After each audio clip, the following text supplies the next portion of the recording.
हो चुकी है मेरठ पुलिस की टीम। 16 नंबर में केस की जांच करेगी पुलिस की टीम। आरोपियों के खिलाफ सबूत जमा करेगी पुलिस की टीम। उन जगहों पर जाएगी जहां पर आरोपी मुस्कान अपने प्रेमी साहिल के साथ रुकी थी। ये जानकारी मिली है कि वो शिमला गई थी, मनाली गई थी, कसौल गई थी, वहीं पर होली भी मनाई थी और अपने आरोपी प्रेमी साहिल का जन्मदिन भी बाहर ही मनाया था। इसको लेकर ये माना जा रहा है कि कई और बड़े खुलासे हो सकते हैं जो चौंकाने वाले होंगे। इस नशे के जाल में जो परिवार बर्बाद हुआ है, आरोपियों के खिलाफ सबूत जमा करेगी पुलिस की टीम। हालांकि कहा जा रहा है कि इस पूरे मामले को फास्ट ट्रैक कोर्ट भी पहुंचाने का प्रयास किया जाएगा। और ऋतु हमारे सहयोगी मेरठ से लाइव हमारे साथ जुड़ चुके हैं। सीधे ऋतु का रुख करेंगे। ऋतु, पुलिस की 2 टीमें रवाना हो चुकी है। मेरठ में पहले से जांच पड़ताल की जा रही थी, अब उसे और आगे बढ़ाया जाएगा, तो उधर शिमला के लिए भी रवाना हो गई है। और अधिक क्या जानकारी?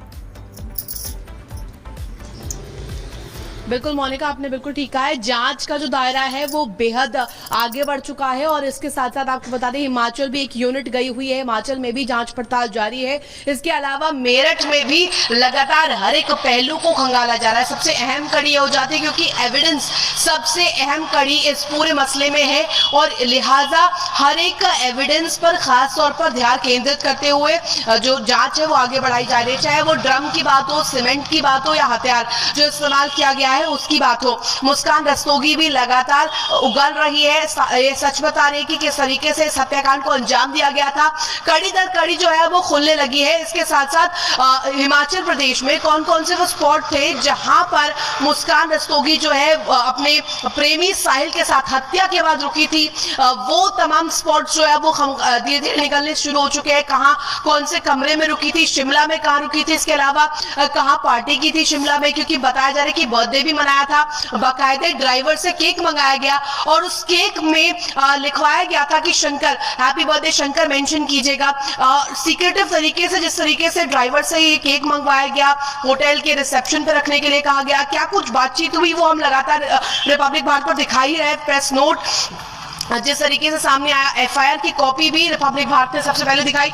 और ये घर साहिल का बताया जा रहा है जो इस वक्त अंडर सर्वेलेंस है, पुलिस की सर्वेलेंस में। इस तरफ भी चाहूंगी आप तस्वीर दिखाइए। और ये फर्स्ट फ्लोर जो है, फर्स्ट फ्लोर पर ही जो है साहिल का कमरा है। फर्स्ट फ्लोर को पूरी तरीके से कॉर्डन ऑफ यहाँ पर पुलिस ने कर दिया है, लॉक कर दिया है और अंदर जो है तफ्तीश की जा रही है ताकि एविडेंस के साथ कोई छेड़छाड़ ना हो। खास तौर पर क्योंकि दीवारें जो है वो काफी कुछ बयां कर रही है, साहिल का जो कमरा है वो काफी कुछ बयां कर रहा है। उसमें ऐसे कई सामान जो हमने दिखाए रिपब्लिक भारत पर जो कि एक नॉर्मल इंसान के घर पर नहीं हुआ करते हैं। ये कहा जाता है कि एक नॉर्मल इंसान जो होता है वो इस तरीके की चीजें अपने कमरे में नहीं रखता है। नशे का सामान हो, चाहे इसके अलावा जो पिक्चर्स जो है दीवार पर बिल्कुल आगे बढ़ाई जा रही है। तो आप हमारे साथ जुड़े रहिएगा, हम लौटेंगे आपके पास। लेकिन इस बीच अपने दर्शकों को ये भी बता दें कि अपने पति सौरभ राजपूत की हत्या करने के बाद मुस्कान को कोई मलाल नहीं था, किसी तरह का कोई मलाल नहीं था। तो दूसरी तरफ बड़ी जानकारी ये निकलकर सामने आई है कि अपनी बेटी की भी मुस्कान को परवाह नहीं, सजा वो भुगतेगी, कानून उसे उसके जुर्म की सजा देगा।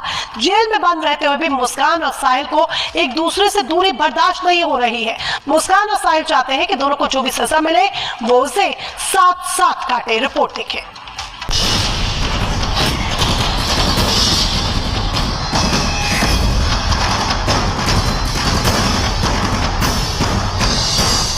मार्च से मेरठ जिला जेल में बंद मुस्कान और साहिल एक दूसरे के करीब आने के लिए तड़प रहे हैं।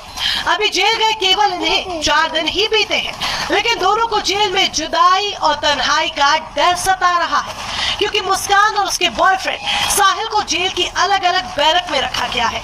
इसलिए दोनों ठीक से सो तक नहीं पा रहे। जुदाई और तन्हाई से परेशान मुस्कान और साहिल ने तो पहले दिन जेल में खाना तक नहीं खाया। खबर ये भी मिल रही है कि दोनों की जेल में करवटें बदलते बदलते रातें कट रही हैं। वहीं मेरठ जिला जेल अधीक्षक वीरेश राज शर्मा ने इस बीच बड़ा खुलासा किया है। जेल अधीक्षक ने बताया कि जब साहिल और मुस्कान को गिरफ्तार कर जेल में लाया गया तो उन्होंने जेल प्रशासन से दोनों को एक ही बैरक में रखने की मांग की थी।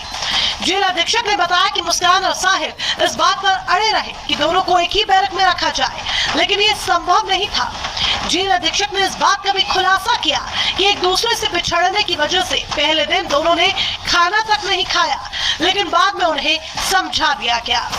जैसा कि कहा जा रहा है उनको अलग रखा गया, साथ में रखा गया, तो महिला बैरक जो होती है बिल्कुल अलग होती है और पुरुष बैरक बिल्कुल अलग होती है। तो उनको पूर्ण रूप से अलग रखा जा रहा है, पूरी सुरक्षा में रखा जा रहा है, किसी भी प्रकार की कोताही सुरक्षा में नहीं की जा रही है। जब वो पहले दिन आए थे परसों तो खाना खाने से मना किया था, लेकिन बाद में समझाने के बाद खाना खा लिया था।